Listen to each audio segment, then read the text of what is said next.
మీరిద్దరు కాదు, ముగ్గురు కాదు, నలుగురైనా సరే, ఎంతమంది పిల్లలకైనా సరే మెటర్నిటీ లీవ్ ఇచ్చే బాధ్యత నేను తీసుకుంటానని చెప్పి కూడా నేను మీకు తెలియజేస్తున్నాను. ఇక్కడ దిశ ఈరోజు ఇంకొక విషయం కూడా మీకు చెప్పాలి. ఈ నెలలోనే P4 ప్రారంభిస్తున్నాం.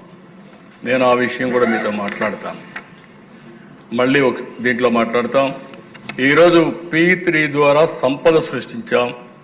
P4 ద్వారా పబ్లిక్ ప్రైవేట్ పీపుల్స్ పార్ట్నర్షిప్ ద్వారా జీరో పావర్టీ, ఆర్థిక అసమానతలు తగ్గించుకుంటూ సమాజాన్ని నిర్మాణం చేయడం, ఇది సాధ్యమని నిరూపించాలనుకుంటున్నాం.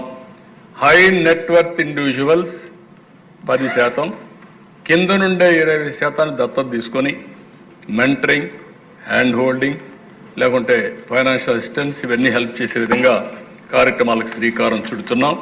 అది కూడా ఒక పాలసీతో మీ ముందుకు వస్తానని చెప్పి కూడా నేను మీకు తెలియజేస్తున్నా. ఈరోజు 1000 మందిని తయారు చేయడంలో మెప్మా కానీ, డాక్రా కానీ, ఉమెన్ కానీ, ఆంటర్ప్రెన్యూర్స్ అన్నీ కూడా DRDA ద్వారా చేయాలనుకుంటున్నాం. 26 జిల్లాలకు 26 మంది ఉంటారు. DRDA ప్రాజెక్ట్ డైరెక్టర్ ఉన్నారు. ఆయనకు మొత్తం టార్గెట్స్ పెడతాం. అన్ని వ్యవస్థలు జిల్లాలో వాళ్ళు కోఆర్డినేట్ చేస్తారు. కాన్స్టిట్యున్సీ లెవెల్కి వచ్చినప్పుడు ఒక విజన్ డాక్యుమెంట్ని, విజన్ మేనేజ్మెంట్ యూనిట్ ఒకటి తయారు చేస్తున్నాం. దానికి అప్పచెప్తాం. దానికి ఎమ్మెల్యేలు చైర్మన్గా ఉంటారు. అది మరి ఒక ఆఫీసర్ని కోఆర్డినేటర్గా పెడతాం. ఆ డీటెయిల్స్ అనేవి నేను ఇస్తాను. ఇప్పుడు మీకు కావాల్సింది మీ దగ్గర నుంచి కనీసం 1000 మంది డాక్రా మెప్మా సంఘాలని ఒక సంవత్సరం లోపల ఎంటర్‌ప్రెన్యూర్‌గా తయారు చేసే బాధ్యత, పారిశ్రామికవేత్తలుగా తయారు చేసే బాధ్యత ఎమ్మెల్యేలు కూడా తీసుకోమండి. మళ్ళా మీరు పోయి రాజకీయం చేయొద్దండి. మళ్ళా అక్కడ రాజకీయం చేసి మంచి పనిని చెడగొట్టకుండా మీ చేతనైతే ఒక సహాయం చేయండి, మానిటర్ చేయండి, ప్రోత్సహించండి, స్ఫూర్తిని తెమ్మని చెప్పి కూడా నేను మీకు తెలియజేస్తున్నా. అదే సమయంలో అధ్యక్ష, నేను చాలా స్పష్టంగా చెప్తున్నా, ఒక కుటుంబ పెద్దగా హామీ ఇస్తున్నా, ఒక రాష్ట్ర ముఖ్యమంత్రిగా హామీ ఇస్తున్నా. ఈరోజు ఈ కూటమి తరపున మహిళల భద్రతకి, గౌరవానికి అత్యంత ప్రాధాన్యత ఇస్తాం. నేనేదో ఇది చారిటీకని చెప్పడం లేదు, బాధ్యతకని చెప్తున్నా. ఒక మారుమూల పల్లెలో ఉండే ఆడకూతురు టౌన్కు వచ్చి ఉద్యోగం చేసుకొని గౌరవంగా ఉండే విధంగా చేస్తాం. వాళ్ళ హక్కులకు హక్కులు కానీ, భద్రతకు కానీ, గౌరవానికి కానీ ఏమాత్రం భంగం కాకుండా ఉండే బాధ్యత ఈ ముఖ్యమంత్రిగా నేను తీసుకుంటానని ఈ సభ ద్వారా మరొకసారి హామీ ఇస్తున్నాను.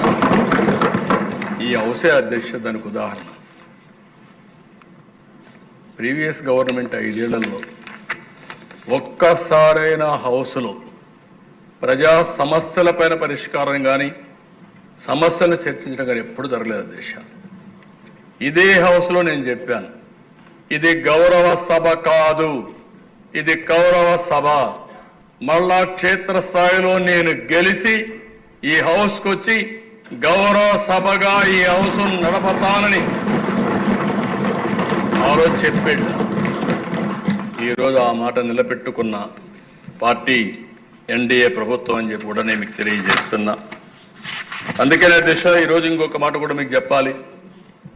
అప్పుడప్పుడు చెప్తే అవసరం కూడా అనిపిస్తుంది. ఇంకా నా మాటలు విన్న వాళ్ళు కొంతమంది ఉంటారు. ఎవరైనా సరే ఆడబిడ్డల జోలుకొస్తే అలాంటి సైకోల్ని మాత్రం వదిలిపెట్టనని మరొకసారి హెచ్చరిస్తున్నాం. ఎవడైనా సరే హత్యా ప్రయత్నం చేయడం కానీ, ఆడబిడ్డల్ని అగౌరవపరచడం కానీ, ఆడబిడ్డల పైన సోషల్ మీడియాలో ఇష్టానుసారంగా వ్యాఖ్యలు చేయడం కానీ చేస్తే మీరు ఎక్కడున్నా సరే ప్రపంచంలో పట్టుకొచ్చి మిమ్మల్ని శిక్షించే బాధ్యత ఈ ప్రభుత్వాన్ని మరొకసారి హెచ్చరిస్తున్నాం. ఈరోజు అధ్యక్ష ఇదే కాదు, డ్రగ్స్, గంజాయి, ఎట్టి పరిస్థితుల్లో కూడా గంజాయి, డ్రగ్స్ లేనటువంటి ఫ్రీ స్టేట్గా చేసే బాధ్యత మంది.